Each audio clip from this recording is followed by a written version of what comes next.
Breaking news at 11 a.m. I'm senior reporter Don Nelson outside the Payette County courthouse. After 4 years, police are prepared to make an arrest in the case of missing Fruitland boy Michael Monkey Vaughan. A Payette County Sheriff's Office lieutenant says Stacey Wondra is charged with first-degree murder, second-degree kidnapping, and destruction of evidence. Stacey was originally named a suspect in Vaughan's disappearance in 2022. No charges were ever filed against him in the case until today.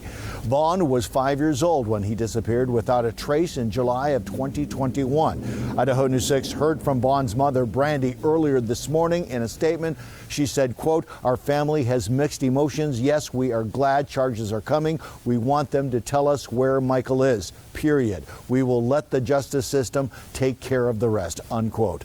Let's turn now to senior reporter Roland Barris, who is outside the home where Stacey Wondra and his then-wife, Sarah Wondra, lived at the time of Michael's disappearance. Roland? Yeah, that's right, Don. It was in 2022 when the home right there behind me was searched for evidence and the yard was excavated in a search for Michael's body.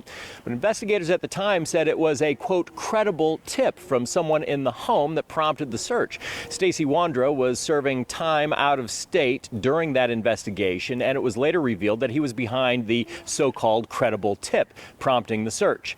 After a week of searching, no evidence turned up. Police at the time said they believed Michael was buried in the yard and then later moved. Stacey's then-wife, Sarah Wondra, was taken into custody on a charge of failure to report a death. Her charges were dropped the following year due to lack of evidence. Leaked video later showed Stacey speaking on the phone with investigators, directing them to where Michael's body may have been buried. And he placed blame on his wife at that time for Michael's death. He was heard telling investigators that his wife may have moved the body when he wasn't home.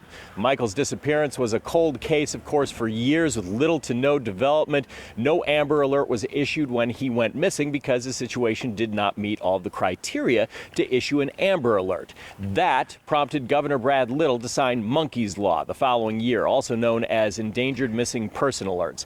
The law issues regional alerts for endangered or missing people, regardless of their age, and has far fewer requirements than an Amber Alert. Now, I talked to one neighbor just down the street who didn't live here at the time but had been following the case throughout, and I asked him whether or not hearing again that there's a credible tip in this case might be crying wolf, I guess. He said no, he didn't think so. He thought that if a judge has gone through the process of approving the arrest warrant, that they've got something to go on. We will have to wait and see, because at this point, while the case is detailed with a lot of history, there's really nothing substantial that we have heard from police in terms of evidence. We'll have to wait on that. Don?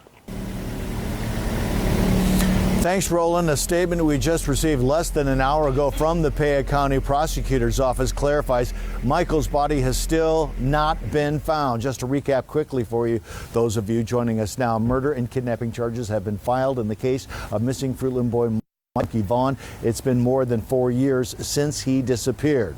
This is an Idaho News 6 breaking news update. Check back tonight on Idaho News 6 at 5 and on idahonews6.com.